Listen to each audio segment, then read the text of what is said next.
Hey there, Mike Mooney M20J here in the back seat of my Mooney M20J, and today I'm going to talk to you about headsets. And this isn't going to be your typical headset review. This is really more about lifestyle with headsets and different purpose. And the answer might surprise you that my favorite headset is not necessarily the most expensive one. Probably if you watch a bunch of aviation videos or read the articles, it basically works like this. The more expensiver the headset, the gooder it is. And I don't necessarily agree with that.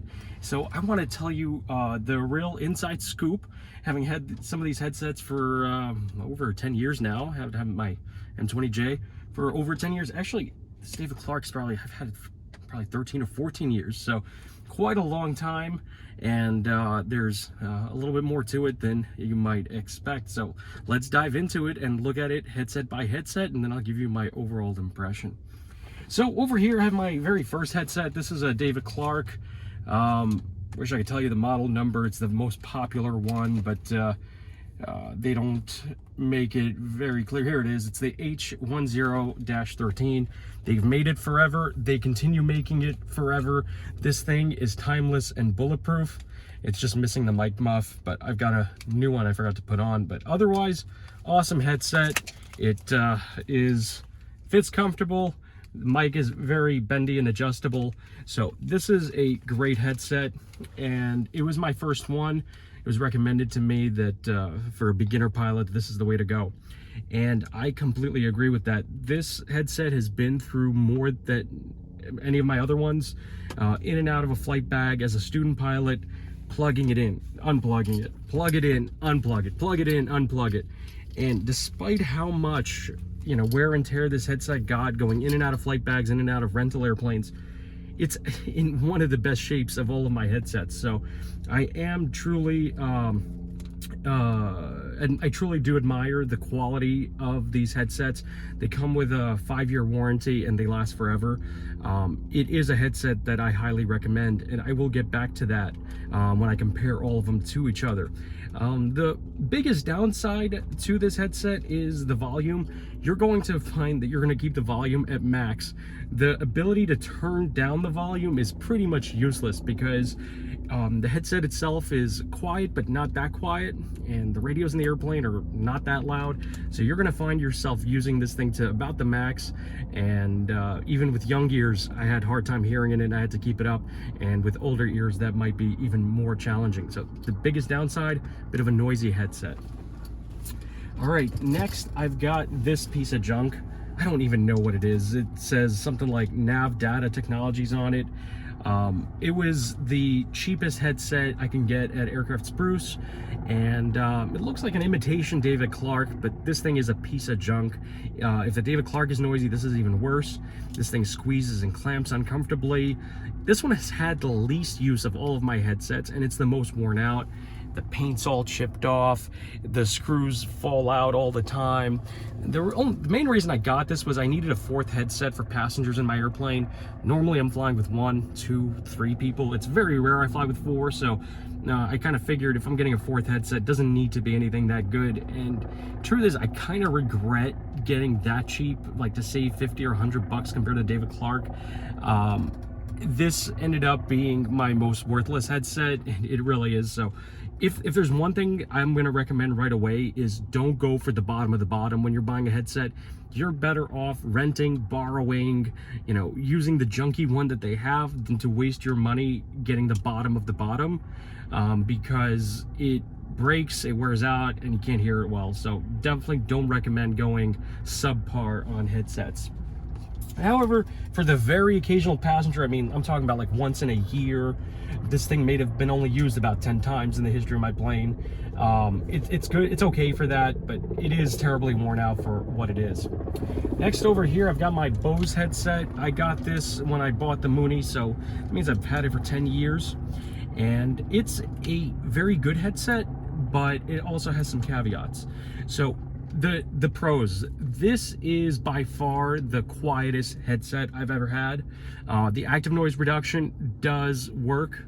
At first it's a little bit awkward, you hear some funky noises, but pretty soon you learn to tune them out, and it is by far the quietest experience. Music sounds the best in this, voices sound quite good. But I'm gonna get back to what I don't like about it as much. Well, the first thing is it's pretty flimsy. It is, I've got, you know, stuff falling off. It's gotten kind of banged up. And if I were renting an airplane or getting in and out of airplanes frequently, not using my own airplane, I would be a little hesitant to have something that's this expensive that can get lost or banged around. And the comfort level, going from the David Clark to the Bose was like a night and day difference in terms of comfort. Less squeeze, less weight, more comfortable. But at the same time, it wasn't ideal. And I'll get back to that when I talk about more about comparison. But now getting to my fourth headset, and this is the one that really I've been using pretty much all the time for like the last 8 or 9 years. This has been my primary headset, is the Halo from Quiet Technologies. Right now, I've got it with the custom molded earpieces that I got when I was at Oshkosh. They molded it from my ears, so they go right in very quickly and very, very quiet because it's shaped to my ear. Now, originally the Halo came with foam tips like this, and it took a little bit of getting used to. At first, it seemed uncomfortable, but I got used to them very quickly, and as long as the foam is new, they are very quiet. This is probably the second quietest headset. It's slightly less quiet than the Bose, but I'm going to tell you a little later why I think that's actually better. As long as the earbuds are quite new, less than a month of use, whisper quiet. But as they get older, they get a little bit scrunched up and worn in, and they're not as quiet anymore. That's why I got the custom molded earpieces. They're not really more comfortable, and they're not really better. It's just that they don't get worn out like the foamies. So in the long run, they've been more long lasting and less troublesome that way. So that's just been a convenience factor. Now, the biggest advantage of this headset, it is by far the lightest. It barely weighs anything. I mean, it's just the weight of a wire pretty much. Unlike the head clamp headsets, you just have a frame that hangs on your ears to support your mic, and then all you have is the weightless earbuds in your ears. Super, super quiet. I love that. Now, on long cross-country flights, especially when I'm flying over remote terrain, over water, things where there's not a lot of communications going on, I don't even wear it on my head. I just have it down here on my neck, and all I've got is my earpieces in my ears, so I can still hear the radios and my music.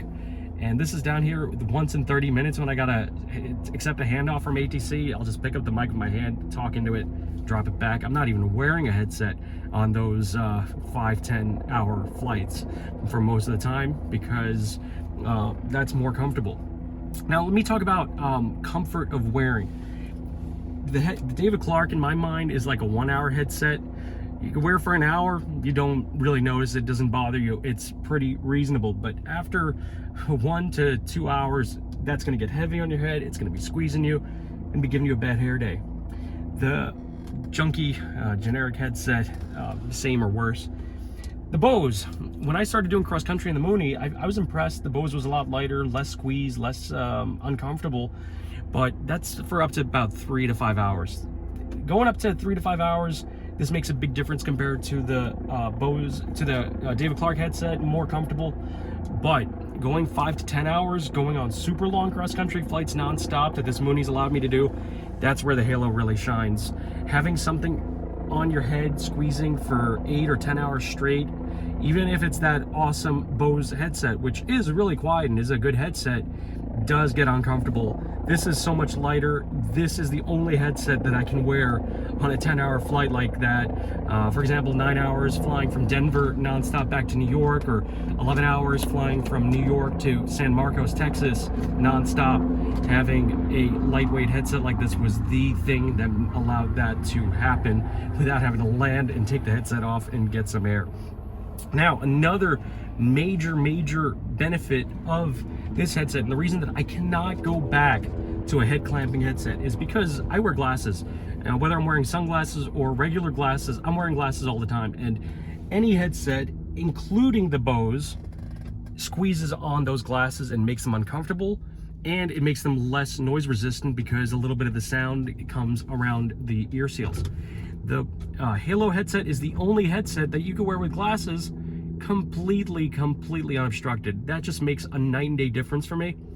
Better still, it's the only headset that you can wear with oxygen and a hat. So I can be flying at high altitude, have my oxygen cannula on, doesn't bother the headset because it's not coming around the ears. The cannula can go over my ears and not be in the way. And if it's cold in the plane, I can even put a hat over that. Not something you could do with the regular standard head clamping headsets. So I am just genuinely impressed with the concept of the Halo and prefer it for my flying. One thing that's interesting about the Halo and that's different than the Clarity is that it does not have the speakers in the ears. The speakers are up on the headset, whereas you have just ear tips that are either foam or these custom moldeds that go in your ears. This puts less weight on your ears by not having the speaker in your ear, but by rather just having the earpiece in your ear. And then this is an audio cable that the audio travels through, and the actual speaker is up on the headset itself.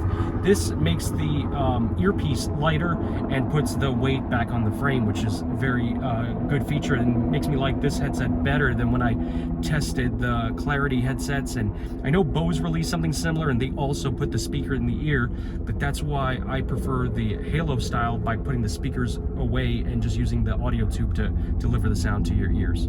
Now here's the real downside to the Halo and why I would not necessarily recommend it for everyone. It's flimsy. Because it's so light, it's just a wire, it's delicate. This is not the kind of headset you want to be taking in and out of your flight bag and doing damage to. In fact, even the wiring on it, it's thinner, it's lighter. I've broken the ends, I've had to have them replaced and repaired. Not as strong of a durable of a headset. Mine lives in the plane, nothing happens to it. It is totally great for an owner's airplane. I do not necessarily recommend it for a rental airplane for this reason.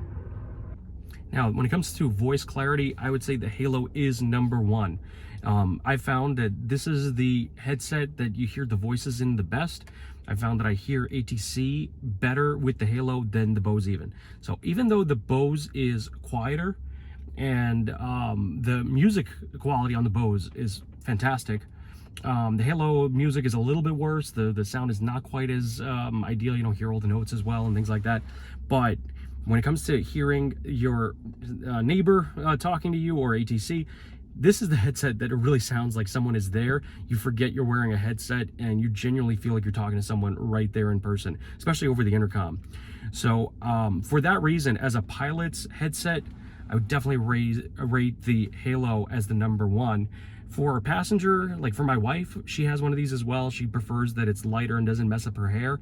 For your occasional passengers or backseat passengers, this might not be the right headset to go with, where you have to shove it in the ears and it's a little bit unusual. In that case, the Bose is probably your best passenger headset. But if you don't want to be spending too much money, especially on infrequent passengers, the David Clark is a great passenger headset. The junky one, not really a good deal in the long run. Price-wise, they're about as follows. The David Clark is about $350. The junky generic ones range about $250, $200. The Bose is around $1,000, and the Halo is around $350. So by value, the Halo is by far the best value. But in terms of durability, the David Clark is the best durability, and the Bose is the quietest ride, which again, for someone who has sensitive hearing, might be really good. Now, in terms of being the quietest ride, that doesn't necessarily make it the best headset. As a pilot, I like to be able to hear all the warnings, the gear warning, the stall horn, the engine, even just the way the engine sounds, the wind noise. I want them to be muffled. I want them to be quieter. I don't want to be going deaf from hearing them so much. But at the same time, I don't want to tune them out completely. And in some cases, the active noise reduction headsets like the Bose really do make it just too quiet, and that's great for a passenger, but not necessarily the best for the pilot. So the Halo is my favorite pilot's headset. However, does that mean I recommend you go and get the Halo or the Bose necessarily? Not quite the case. So in my experience as a renter and a beginner pilot, the David Clark was a great choice. Not too big of an investment money-wise, but a very high quality, durable headset for the long run. This is why my recommendation is, if you think that someday you're going to buy an airplane, but for now you're a renter or a student, I recommend you get one of these David Clarks. This can be your primary headset for now while you're training. If for some reason you don't finish your training, you're not too heavily invested. But at the same time, for just a little bit more money, it's a lot better quality than the junky generic knockoffs. But at the same time, that David Clark will last you for years, so many years. When you do own an airplane, this will downgrade to becoming your passenger's number. This will be your number 2 headset for your passenger, and then maybe if someday you get a Bose or some other headsets, this can become your 3rd or your 4th passenger headset. But you will keep this headset forever. So I do recommend the David Clark as your initial headset.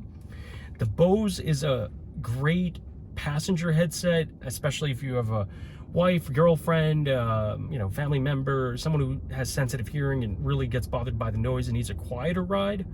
However, for an owner's airplane, or for somebody who uses that airplane very regularly and you're going to leave your headset inside, you're not going to be taking it in and out, and especially for long cross country, very long cross country, spending a lot of time in it, the Quiet Technologies Halo is by far my favorite headset.